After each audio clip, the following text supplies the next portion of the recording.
આવું તમને જ્યારે અનુભવાશે, આવો તમને ભરોસો થશે, ત્યારે જ એ મૂર્તિની ઉપર કરેલી પૂજાનું તમને પ્રમાણ, ત્યારે તમને એનું ફળ મળશે. ખાલી મૂર્તિ જ છે આવો ભાવ રાખીશો તો તમને ક્યારેય પ્રભુ પ્રાપ્ત નહીં થાય.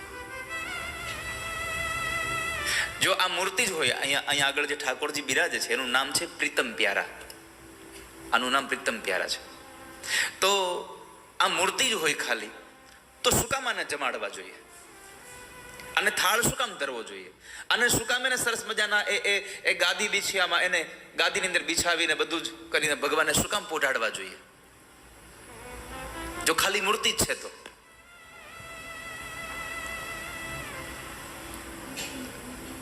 કેવળ મૂર્તિ નથી, પ્રભુ બિરાજે છે, પરમાત્મા છે.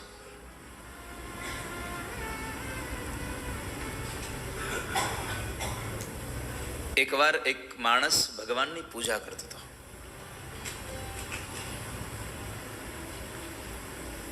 કૃષ્ણ ભગવાનની મૂર્તિ મંદિરમાં રાખીને રોજ ભગવાનની પૂજા કરે. રોજ હવારમાં એક ને એક વસ્તુ એનો જે ધંધો હતો એ માગ્યા કરે કે મને આમ મળે, મને તે મળે. પણ કઈ મળતું નહોતું, કઈ કશું પ્રાપ્ત ન થયું. અને આપણે તો બધા એ જ માણસ છીએ, એ જ લાઈનના કે પ્રાપ્ત થાય તો એ ભગવાનની પૂજા કરીએ. તો એમણે ભગવાન પાસે માગ્યું બહુ, પણ ભગવાન કૃષ્ણને એ મૂર્તિની સેવા કરતા કરતા વર્ષ વીતી ગયું પણ કંઈ પ્રાપ્ત થયું નહીં. એટલે આણે નક્કી કર્યું કે આ ભગવાન કંઈ સાંભળતા નથી. એટલે કૃષ્ણ ભગવાનની મૂર્તિ મંદિરમાંથી લઈ અને ઘરના ખૂણા મૂકી દીધી મંદિરની બહાર, અને એની જગ્યાએ બીજા ભગવાનની મૂર્તિ મંદિરમાં પધરાવી. મારો મિત્ર આ ભગવાનની પૂજા કરે છે, એનું બરાબર ચાલે છે. આપણો ધર્મ એક પગે ઉભો છે. અત્યારે કળિયુગમાં આપણો ધર્મ સત્યના પગ ઉપર ઉભો છે. હવે 4 પાયા વાળી ખુરશીના 3 પાયા તૂટી જાય તો પછી એક પાયા ઉપર ખુરશી કેવી રીતની રહે? ડગમગ જ થાય. એમ આપણા બધાનો પણ ધર્મ ડગમગે છે. કેમ? તો કહે છે કે આજ સવારમાં આપણને આ ભગવાનમાં ભરોસો હોય, વળી બપોર થાય ત્યાં બીજા ભગવાનમાં ભરોસો થઈ ગયો હોય.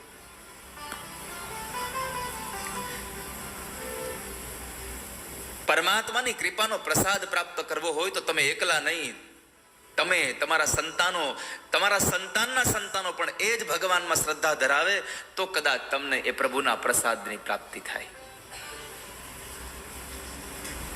તો પ્રભુ પ્રાપ્ત થાય. હવે પાણીની તમારે આવશ્યકતા હોય અને એ પાણી માટે તમે તમારા જગ્યાની અંદર એક ખાડો કરો, 10 ફૂટ ખાડો કરો. પેલા દિવસે પાણી ન આવ્યું, બીજા દિવસે એની બાજુમાં 12 ફૂટ ખાડો કરો, પાણી ન આવ્યું, ત્રીજા દિવસે એની બાજુમાં 15 ફૂટનો ખાડો કરો, પાણી ન આવ્યું. આમ પાણી મળ્યા કરે?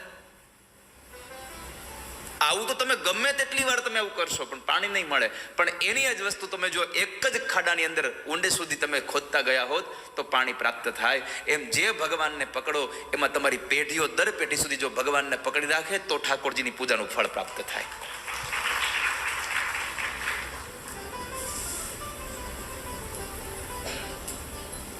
તો એવા સમયે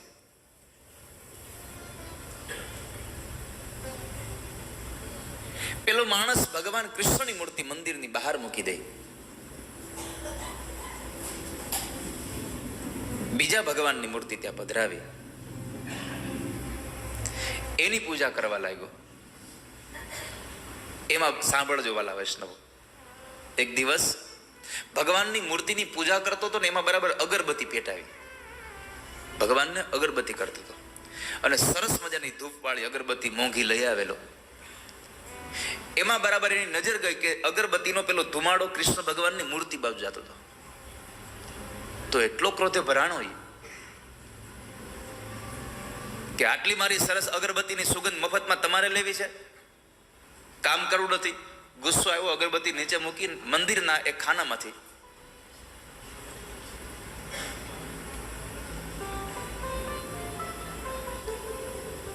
થોડુંક રૂ કાઢ્યું. વાયટું બનાવવા માટે જે રૂ હતું ને એ કાઢી અને 2 પૂંભડા બનાવી અને ભગવાનના નાકની પેલી મૂર્તિના નાકમાં ચડાવી દીધું. કૃષ્ણ ભગવાનની જે મૂર્તિ હતી એના નાકની અંદર 2 પૂંભડા ચડાવી દીધા કે કામ કરવું નથી, મારી અગરબત્તીનો ખોટે ખોટો ધૂપ લઈ જાવો છે. ભગવાન પ્રસન્ન થઈ ગયા. કૃષ્ણ ભગવાનની મૂર્તિમાંથી પરમાત્મા પ્રગટ થયા. પેલો માણસ જોઈ રહ્યો. ભગવાને કીધું માગ માગ, તારે જે જોતો હોય તે માગી લે. પેલો માણસ કહે છે કે અહીંયા મંદિરમાં બેસાડીને પૂજા કરી ત્યારે તમે કઈ આપ્યું નહીં.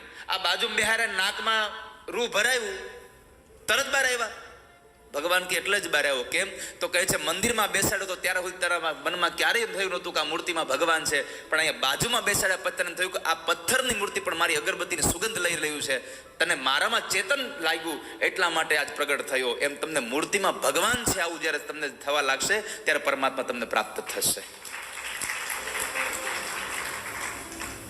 નહીં તો જો ખાલી મૂર્તિ જ લાગતી હોત તો એને અગરબત્તીના ધૂપ માટે નાકમાં પૂંભડા ન ભરાવી દીધા હોત. પણ એને કહ્યું કે આમાં ભગવાન છે એટલે પ્રભુ પ્રગટ થયા. એમ પથ્થરમાં ભગવાન છે એવી આપણી જિજ્ઞાસાઓ જ્યારે થઈ જશે, આપણી શ્રદ્ધા બંધાઈ જશે ત્યારે પ્રભુ પ્રાપ્ત થશે.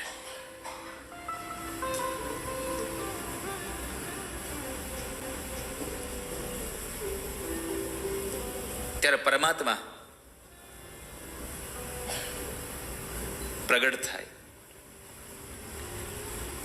તો ભગવાન જ્યારે સૌને લઈને ગોવર્ધનની પૂજા કરવા ગયા,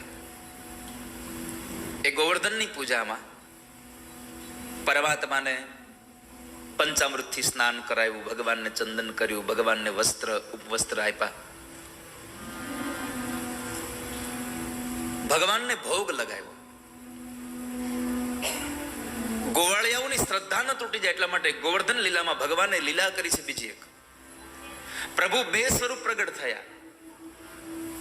એક સ્વરૂપમાં પરમાત્મા નીચે બેસી તલેટીમાં બાબા નંદની સાથે બેસી અને ગોવર્ધનની પૂજા કરે છે, અને એક સ્વરૂપમાં ઠાકોરજી પોતે ગિરિરાજ પર્વતની ઉપર બેઠા છે, પૂજાનો સ્વીકાર કરે છે. પૂજક પણ પોતે અને પૂજ્ય પણ પોતે. અને આમ પણ આ સંસારમાં જુઓ, આપણે ભગવાનની પૂજા કરીએ છીએ, આપણે ઠાકોરજીની પૂજા કરવા બેસીએ છીએ તો ભગવાન તો એવું જ માને છે કે હું જ મારી પૂજા કરું છું, અને આપણે પણ ભગવાન જ પૂજા કરે છે.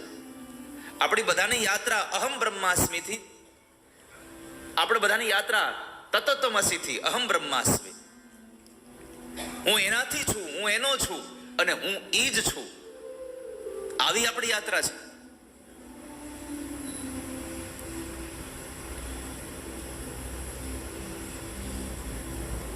તું તેનાથી એટલે કે પ્રભુથી છો, તું તેનો છો, અને ત્રીજું વાક્ય સૂત્ર આપ્યું, તું ઈ જ છો. તત્ત્વમ અસી, ત્યાંથી પ્રાર્થના થઈ, પ્રારંભ થઈ, અહમ બ્રહ્માસ્મિ, મેં બ્રહ્મ હું. આપણે બધાને ઓળખવાનું છે કે હું પોતે બ્રહ્મ છું, આપણે પોતે ઈશ્વર છીએ આવું ઓળખવાનું છે. તમને થશે આપણે ઈશ્વર છીએ. આ મારું વાક્ય નથી, આ સ્વયં ભગવાન કૃષ્ણ ગીતાજીમાં બોલ્યા છે, મમે વાંશો જીવલોકે જીવભૂત સનાતન. આ સંસારમાં જેટલો પણ જીવાત્મા છે બધો જ મારો અંશ છે,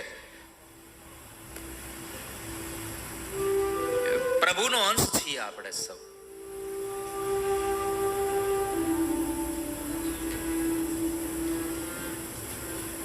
તો પરમાત્માની પૂજા થતી હતી. ભગવાન પૂજાનો સ્વીકાર કરે અને ત્યારબાદ